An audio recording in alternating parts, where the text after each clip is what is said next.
Hello everyone. So after the weekend holiday, I hope all of you are rejuvenated, refreshed, active and energetic. So with this energy, let's start our class. Let's continue our class. So in the previous session, we have discussed regarding the specific characteristic features of bryophytes and its examples. So today we will learn based on thallus morphology. We will learn based on thallus morphology. Thallus, the plant body. Okay, regarding the plant body. So here it is divided into based on the thallus morphology. It is being divided into three: liverworts, hornworts, and mosses. So based on the plant body, thallus morphology, the plant body is divided into three. They are liverworts, hornworts, and mosses. As you see here, the liverworts, can you see the structure? Is it clear? Yeah. So here the liverworts, it is having liver-like structure. You can see the thallus plant body. See the heart-shaped structure. No, this thallus, the plant body is having thallus structure. Okay, so these are liverworts, and here you have hornworts. So the liverworts, hornworts is also similar to that of liverworts, but it is having a horn-like structure. So this horn-like structure is the sporophytic phase of liverworts. The horn-like structure is the sporophytic phase of liverwort. Rest all is similar to that of liverworts. And here we have mosses. These mosses have leafy and erect structure. Okay, you can see here the leafy and erect structure of mosses. So based on the thallus morphology, it is being divided into three: liverworts, hornworts, and mosses. The plant body, thallus-like structure, liver-like structure, and the hornworts, horn-like structure similar to that of hornworts, but only the difference is that these horns contain sporophytic phase, and mosses, they are of leafy structure and they are erect in nature. Hope it is clear to you. So let's discuss regarding the first one, the liverworts. So let us discuss the first one, that is liverworts. You can see here the bryophytes, the liverworts. So this liverworts belongs to class Hepaticopsida. So the liverworts belongs to the class Hepaticopsida. The name liverworts because of the liver-shaped outline of the thallus. As I have told, why this liverworts, this name has come to this particular plant is that because of the liver-shaped structure of the thallus. You can see here in this image the liver-shaped structure of the thallus, and this plant body is attached with the help of rhizoids. Okay, so their names dated from the 9th century onwards.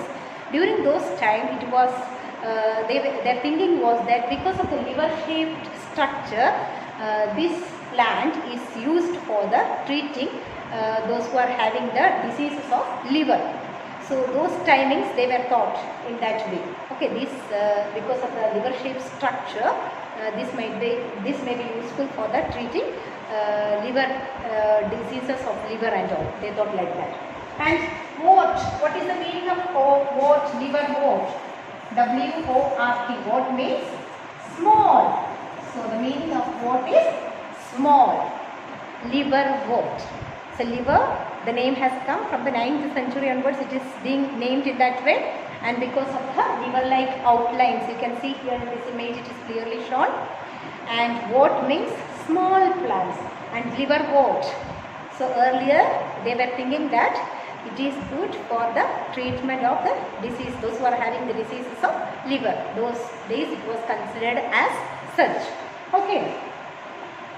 So we'll move forward. The thallus-like plant body is dorsiventrally flattened. The thallus-like plant body is dorsiventrally flattened. You can see here the structure it is given here. So dorsiventrally means they will be having a distinct upper and lower surfaces. You can see here in this image. So whenever we take a leaf, we can see a distinct differences between the upper surface as well as the lower surface.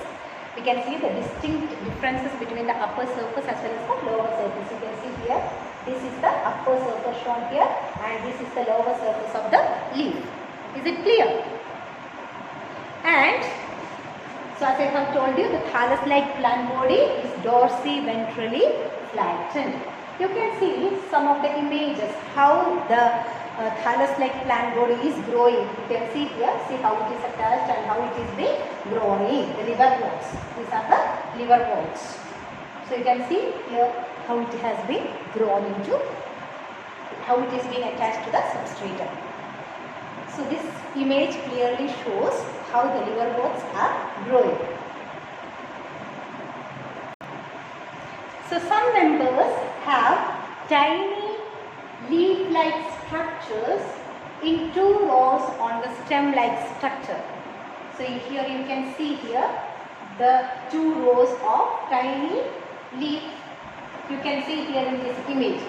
See here the leaves growing in the 2 rows. Tiny leaf-like structure in 2 rows on the stem-like structure. In a small stem you can see here. And the plant body is attached to the substratum by unicellular rhizoids. That is very, very important. So how this plant body is attached to the substratum. See, you can see here, this will be attached. It is not root but root-like structure. You can see here how it is being attached to the substratum. Small tiny plants and it is attached with the help of rhizoids. That's a root-like structure. So coming to the reproduction in liverworts. So in the liverworts, how the reproduction is being taking place? Asexual reproduction mainly by fragmentation of thalli, fragmentation of the thallus. So mainly the sexual reproduction in liverworts is taking place by fragmentation of thallus. So here as you see the images here, for example in Rixia, how it happens, as it gets older the center portion will dry. You can see here the center portion is being dried. Okay, so as it grows older the center portion is being dried and new 4 thalloids are being formed. So you can see here new 4 thalloids are being formed. So it will be developing into 4 new individuals. Hope it is clear to you. So in liverworts, asexual reproduction is taking place through fragmentation of the thallus. For example, in Rixia, how is it taking place? As it gets older, so this the center part they will be drying and the 4 individual thallus will be being formed. And these 4 individual thallus will be developing into a new individual thallus. Now, next method is of gemme. Okay, gemme. So, gemme, for example, we can say that Mercantia. So, fragmentation, example is Rixia. And in gemme, another method of asexual reproduction in Mercantia.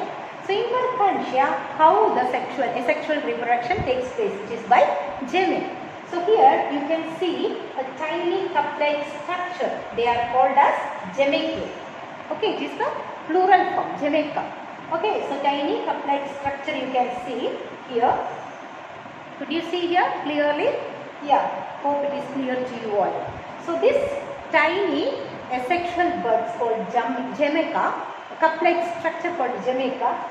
From each gemmeca, here is a closed view of this one gemme. Each gemmeca consists of gemme.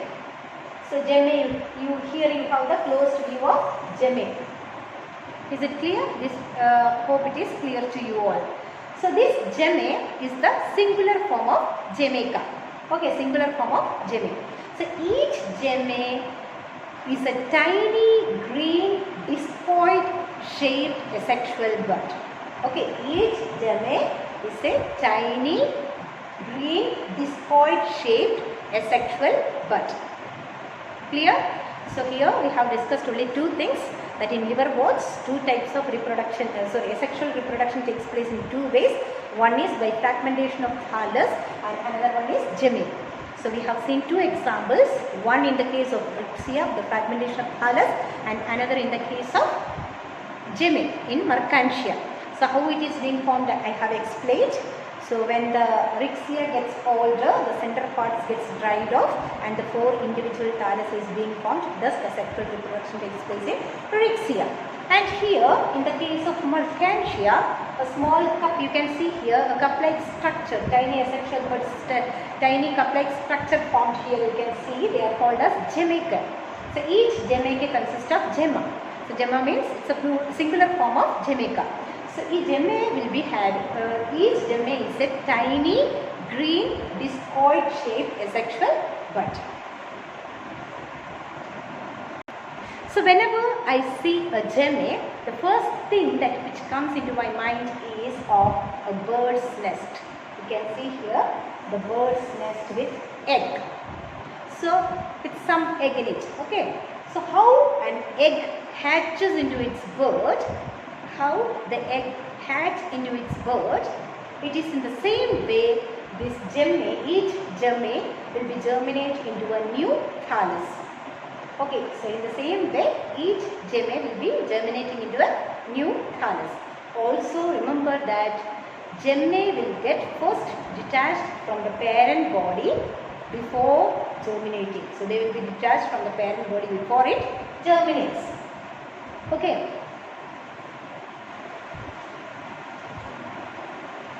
So they will be usually the gemmae present in the male thallus will be producing male plant and female thallus will be producing female plant. Now let us learn the life cycle of liverworts. The life cycle of liverworts. So first we will start with the spores. You can see here the spores. Okay, the small spores you can see here. First let us start with the spores.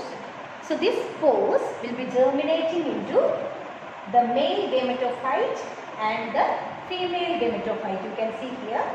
So these spores will be germinating into the male gametophyte as well as the female gametophyte.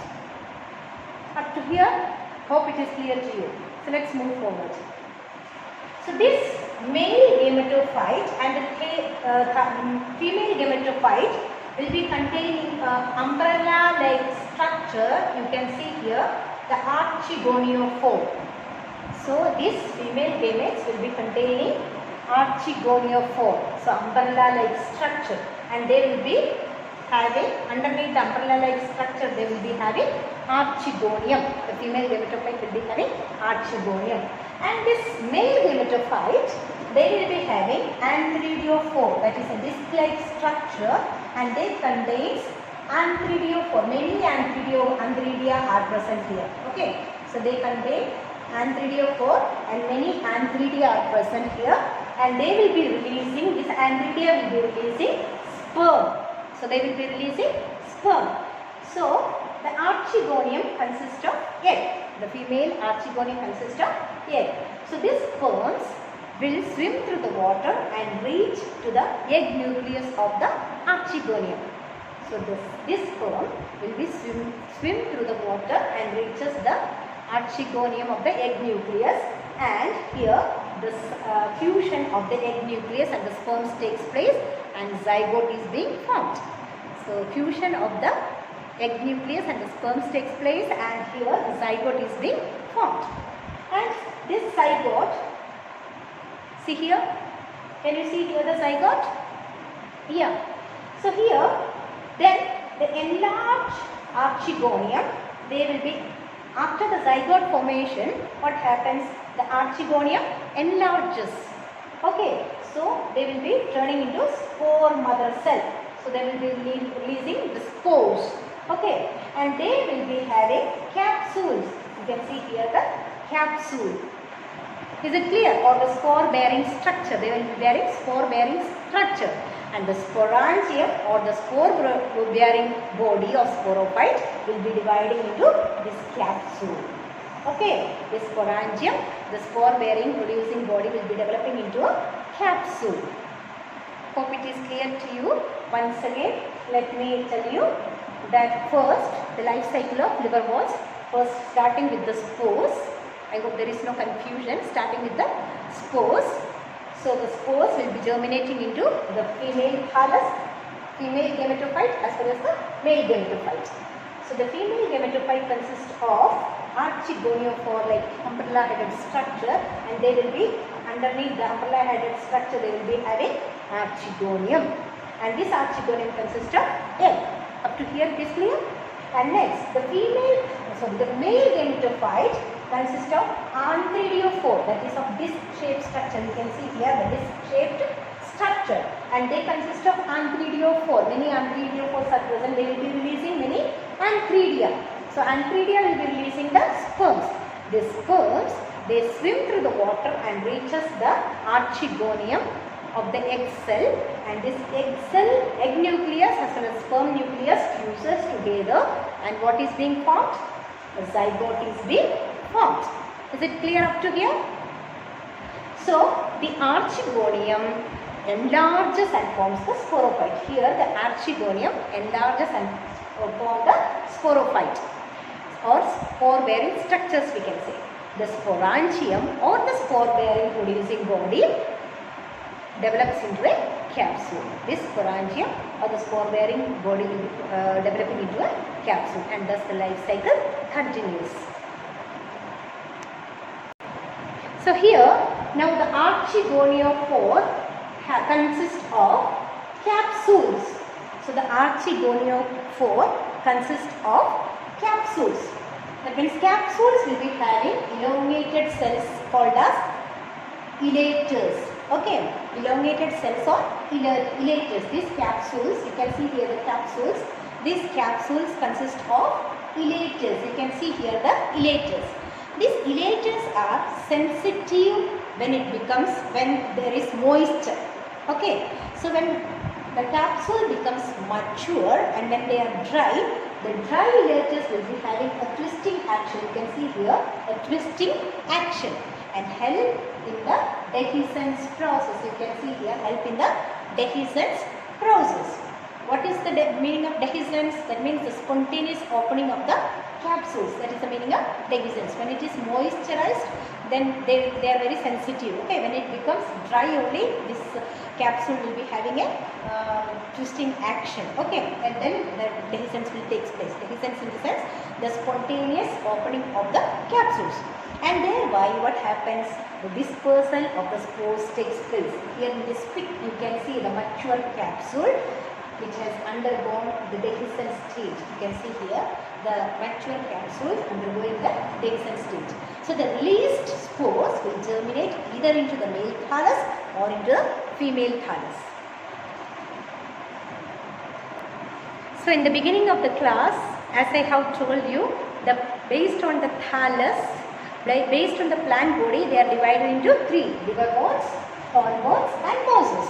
So we have seen the liverworts, which family it belongs to, examples of liverworts, and also how the sexual reproduction takes place in liverworts and the life cycle of liverworts we have seen. Now coming to the second group, that is hornworts. So coming to the second group, they are hornworts. So let us see which class it belongs to. So it belongs to Anthoceratopsida. So the hornworts belongs to Anthoceratopsida. The thallus resembles that of liverworts. So as I have told you, the liverworts also resemble to that of thallus-like structure as in Rixia. But here the difference is that this plant body will be having horn-like structure in this way. They are also attached to the substratum as of liverworts, but they will be having a horn-like structure. As you can see here in the image, it is clear. So it will be having horn-like structure. And this horn-like structure is the sporophytic phase. Okay, this horn-like structure are the sporophytic phase of this hornworts. Okay, hornworts. So when this hornworts gets matured, when this sporangium gets matured, they will be splitting into two. So you can see here the long structure and in this ribbon-like structure. This long foot is termed as sporangia. Okay, so when it gets matured, what happens? They split into two ribbon-like structure. In the next image, you can see it clearly. So you can see here, see how it is being splitted. See here, it is being splitted like ribbon-like structure, and this long foot is the sporophytic phase, the sporophyte. Is it clear?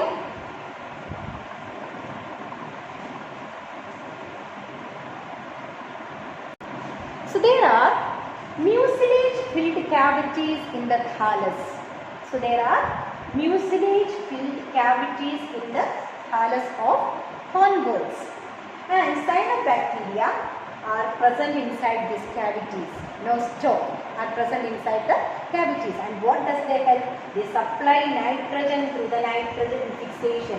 So this cyanobacteria will be supplying nitrogen through the nitrogen fixation wherever there is mucilage filled cavities. You can see here the mucilage filled cavities in this image.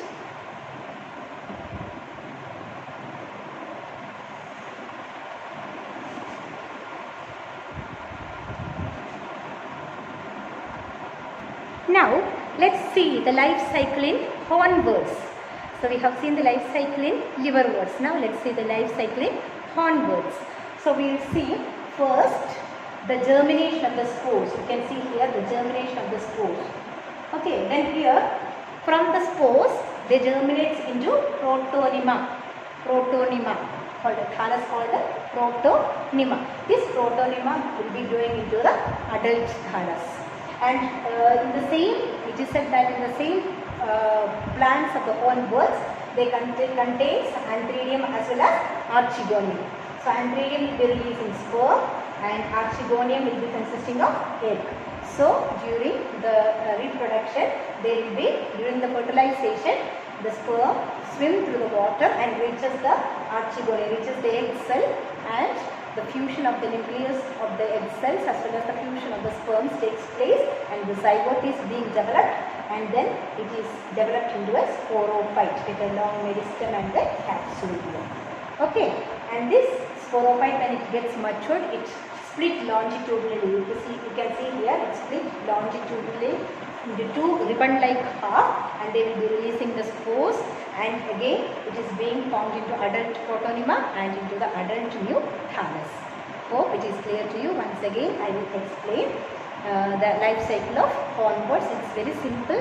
If one life cycle it is thorough, then somewhat similar to that only.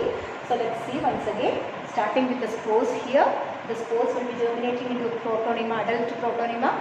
So adult thallus, they will be containing antheridia as well as archegonium. The same plant consists of both the organ in the surface of the place. So antheridium as well as the archegonium. So antheridium will be releasing sperm and archegonium consists of egg. So during the fertilization, the sperm swim through the water and reaches the egg cell, and during the fertilization, the fusion of the nucleus of the egg cell as well as the sperm takes place, and the zygote is being formed, and then again it goes to the sporophytic condition with a long meristemistic foot and the capsule, and again it will be, when it gets mature, they will be producing a long sporangium. Okay, so spores gets mature here, and they will be dividing into a ribbon-like structure, and they will be splitting into two equal halves, and haploid spores are being, the illages are being released, and then again it goes into protonema and then adult thallus, and the life cycle continues. So as I have told you, the plant thallus, the plant body is being divided into three parts. Liverworts we have seen. The hornworts, second example, its life cycle, reproduction, how it is being taking place, examples we have seen. Now coming to the third group, that they are mosses. So you can see here mosses, they belongs to group Muscopsida. So they belongs to the group Muscopsida. And examples are Funaria, Polytrichum and Sphagnum. So these three examples, you can see here the images of Funaria, you can see here the images of Polytrichum, and also you can see here the images of sphagnum species. Okay, so 3 examples under the mosses, and mosses belongs to the class Muscopsida. Okay, and this mosses gametophyte, the main plant body consists of 2 stages. What are they? Protonema stage and leafy stage. So this plant body, the gametophytic phase, they consist of, main plant body consists of 2 stages, protonema stages as well as the leafy stage. So this protonema stage, you can see here the gametophytic phase it is, okay, the protonema stage as well as the leafy stage. So the first stage is protonema stage. Okay, in this stage a green filament, you can see here a green filament, a thread-like green filament is being arised, a structure called a protonema. So what is the meaning of protonema? First thread. Okay, the first thread. So this protonema will be growing into a creeping filamentous form called secondary protonema. So this will be forming into secondary protonema. So this green filament creeping structure, okay, that is called secondary protonema. So from the secondary protonema, a lateral bud arises. You can see here a lateral bud arises with the leafy stage, leafy structure, and it consists of a multicellular and branched rhizoids. They will be having a multicellular and branched rhizoids. You can see here in this image it is clearly shown. Okay, so the secondary stage, they go to the secondary stage, and that is stage is termed as rhizoids. So gametophyte consists of 2 stages. They are protonema stage and leafy stage. Protonema, in the sense, what is the meaning of protonema? The first thread. Okay, the first thread. So thread-like structure. So this creeping element will be forming a filamentous form, a creepy form, and this will be forming a slender axis. They will be growing into a plant-like structure with multicellular rhizoids attached to the soil, and secondary stage is termed as leafy stage. In mosses, this leafy stage bears the sex organs. So in mosses, the leafy stage bears sex organs. As I have told, it has 2 stages. First is protonema and second one is the leafy stage. So leafy stage bears sex organs. They consist of male sex organs as well as the female sex organs. So where is this sex organs formed? In the same plant. So at the apex of the plant. So you can see here a plant is shown here, typical plant is shown here. So the apex of the plant, the male sex organ is also formed and the female sex organ is also formed in the same plant at the apex portion which is being formed. So moving to the reproduction. So vegetative reproduction mainly by fragmentation and budding in the secondary protonema. So budding in the secondary protonema also the reproduction in mosses takes place by 2 methods, vegetative methods, by fragmentation as well as by budding. Now let's see the life cycle of mosses. Okay, the life cycle of mosses. Like before, let's start with the germinating spores. Here there are spores, and these spores, germinating spores, will be germinating into a protonema stage, adult, as we have seen in the cases of hornwort. Okay, so adult young leafy gametophyte, and this young leafy gametophyte consists of 2 male organ as well as the female sex organ. I have told you that male organ and the female sex organ in the same plant. So they will be releasing, and male gametophytic plant will be releasing sperm and female will be releasing egg. Okay, so this sperms during the fertilization they reaches to the egg cell of the archegonium, and fusion takes place. The zygote is being formed, and the zygote enlarges to the archegonium and capsule-like structure. This is termed as sporophytic phase. So after meiosis only it takes place, okay, and it develops into a long fruit. Here you cannot see the fruit because the leaves portions are covered, and it consists of a setae and it consists of a capsule. You can see here in the image it is clearly shown, and this this moss plant will be having only the capsules, not the elaters. As in the case of hornworts, we have seen that there were elaters also present, but here only the capsules. So once again we say, as in the case of the hornworts, we start from the spores. The spores will be, germinating spore will be developing into a protonema adult stage, and this will be consist of a young leafy gametophytic stage. They consist both the sex organs and theridia as well as the archegonium, and theridia will be releasing sperms and archegonium will be in the archegonia consists of eggs. So during the fertilization, these sperms will be swimming through the water and reaches to the archegonium of the egg cell, and the egg nucleus as well as the sperm nucleus will be fusing together, and the zygote is being formed, and from the zygote is enlarged archegonium. That stage is termed as sporophytic phase. So spores are released. After the meiosis only it takes place, and then it consists of the three parts: foot. Okay, this part is termed as foot area. That means the leafy portion is being covered, so foot portion is not clearly shown here. Then the acetate, and then the capsule. So as I have told you, elaters are absent, only the capsules are here. Okay, in the mosses, the living capsules, and the life cycle thus it continues. But still, the mosses have an elaborate mechanism of spore dispersal. So still, the mosses plant have elaborate mechanism of spore dispersal.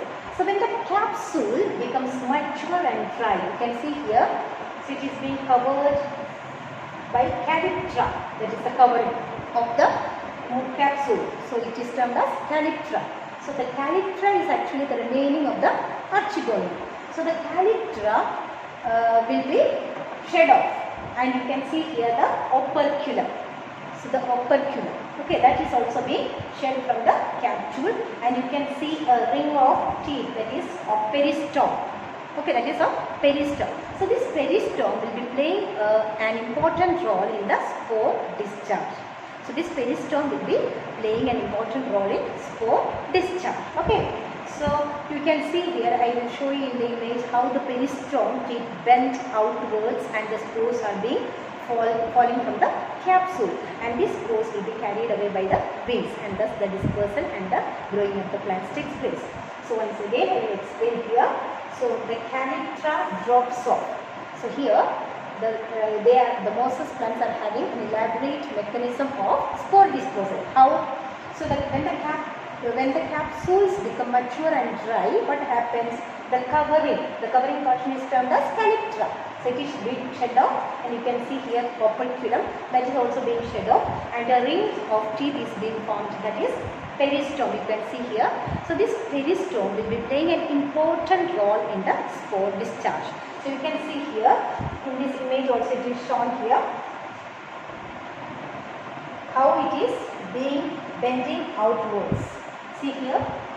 So I hope that this image is clear how it is being bent outwards and how the spore dispersal in the mosses is being taking place. So this is being bending outwards, and the spore dispersal will takes place. How? They will be carried away by the air currents. Finally, let's have a look on the economic uses of mosses. So some mosses provide food for herbaceous mammals. So some mosses will be providing food for the herbaceous mammals, birds and other animals. They are the economic uses of the mosses. So they will be providing food for some of the, you can see here how it is being having its food. Okay, it is food for the herbaceous mammals, birds and other animals. So we have seen some of the uses of the mosses. So as I have told you, they are used as a food of some of the herbaceous mammals. There are some more uses. Let's see. So sphagnum mosses are the main components of peat. You can see here the image of peat is given here. What is this peat? Actually, peat is a blackish or dark brown material that we can say that is the remaining of the plants that which is decayed inside the water. So they are dug and dried outside. Okay. So in the plant, in the water body, there will be lot of plants. They will be dead and decayed. Okay. So that remaining decayed substances, they will be dug and dried, and they will be putting it aside. That is called as peat. Okay. So peat is dug and dried. And what is it used for? This peat can be used in the fuel as well as for some other domestic purposes. This peat can be used for the fuel as well as the domestic purposes. And sphagnum mosses, you can see here another orchid plant. This is an orchid plant called as sphagnum mosses, orchid plant. So these have the capacity to hold water, and also it can be used as the packing material for transshipment of living material. Okay, it can be used as the packing material, the transshipment of the packing material. So hope the peat is clear to you. So mosses along with the lichens are the first organisms to colonize the rocks. And what do they do? They decompose rocks and with the help of the formation of soil, and it supports the growth of the higher plants. So it supports the growth of the higher plants, and also for the to decompose the rocks. We have heard that how the soil is being formed. Okay, so in the formation of soil, and also it helps in the formation of the soil. So mosses form dense mats on the soil.